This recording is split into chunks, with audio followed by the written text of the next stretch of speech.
Death is the ultimate outcome of poor health. Hello Victoria Point State High School Year 12 biology students. My name is Dr. Stark from the Queensland Health Department, Centre of Disease Management and Prevention, and today I'm here to talk to you guys about the plague.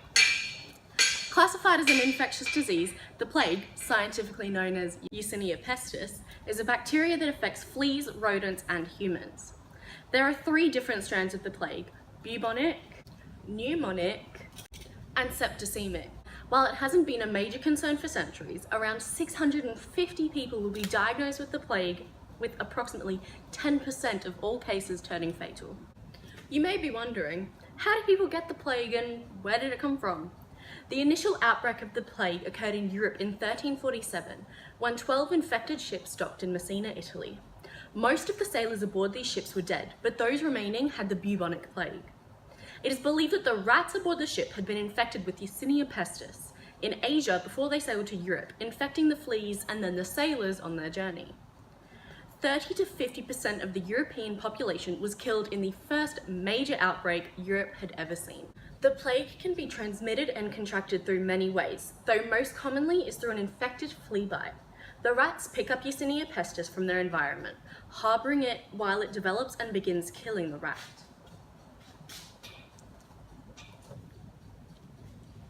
Fleas will then bite the rat, looking for sustenance through blood. The flea then consumes the blood, contracting the bacteria.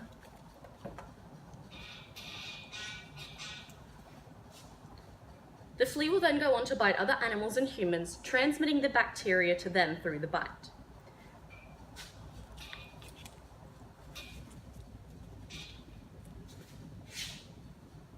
Once the human has been contaminated by the flea, the bacteria multiplies.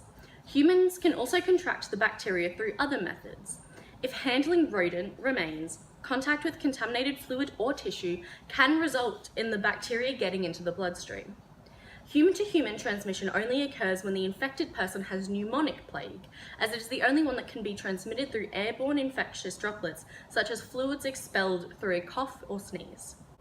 Through modern research and analysis of 18th century skeletons, it can be assumed that the plague bacteria targeted the elderly, as well as those exposed to physiological stresses, rendering their immune systems weakened, even being called a selective killer. The plague presents with many different symptoms, some more severe than others. The 3 different strands of the plague each present with different symptoms.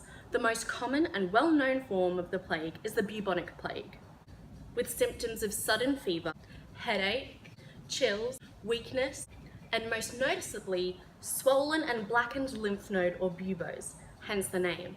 The Yersinia pestis multiplies in the lymph node closest to the entry site of the bacteria before spreading to the other lymph nodes if not treated. Septicemic plague can present symptoms of fever, chills, extreme weakness, abdominal pain, shock, internal bleeding, especially in the organs and extremities, and the blackening and death of skin and tissue. Symptoms of pneumonic plague are fever, headache, weakness, shortness of breath, chest pain, coughing, sometimes with phlegm or bloody mucus, pneumonia or fluid in the lungs, and occasionally respiratory failure and shock. While physical symptoms can be easy to identify, the effect that the bacteria has on the cells can often be overlooked. Yersinia pestis releases 6 type 3 effector proteins into the immune system once it has been contracted. These proteins debilitate the signaling symptoms within the eukaryotic cell. One protein in particular, Yersinia outer protein J, or YOPJ, blocks 2 major signaling processing pathways and can be found in both plant and animal pathogens. YOPJ cuts off the cell's ability to communicate, rendering the immune system vulnerable and powerless. The first pathway the YOPJ blocks is the MAPK pathway. This pathway controls cell growth and regulates the immune inflammatory response. Due to the lack of immune inflammatory regulation, it can be derived that this is one of the causes of the inflamed lymph nodes. The lack of cell growth explains why dead or dying cells cannot rehabilitate themselves, and why patients in the 18th century died quickly as their cells were not replacing themselves independently. The second pathway Yopj blocks is the NFB pathway. The NFB pathway is also responsible for regulating the immune inflammatory response, as well as preventing cell death and controlling embryonic functions. This lack of cell death prevention explains the blackening of the limbs commonly seen in cases of septicemic plague and as the tissue blackens as it decays. It can be assumed that the lack of control of embryonic functions results in infertility, though as there were no studies done at the time of the outbreak in the 18th century, scientists cannot be certain. Biological anthropologist Sharon DeWitt analysed skeletal remains and population trends after the outbreak and came to the conclusion that, while theories of Yersinia pestis causing infertility are unconfirmed, it can be assumed that families were hesitant to bring children into the world due to the virility and severity of the plague, characterised by a major drop in birth rates for 50 years following the end of the plague outbreak. Though this also could have occurred due to the drop in fertile people remaining. Since the beginning of the plague outbreak in 1347, there have been many different ways that Yersinia pestis and its symptoms have been treated, managed, and prevented. In the beginning years, physicians treated those contaminated with bloodletting and boil lancing. Bloodletting comes in two forms: venesection from the veins and arteriotomy from the artery.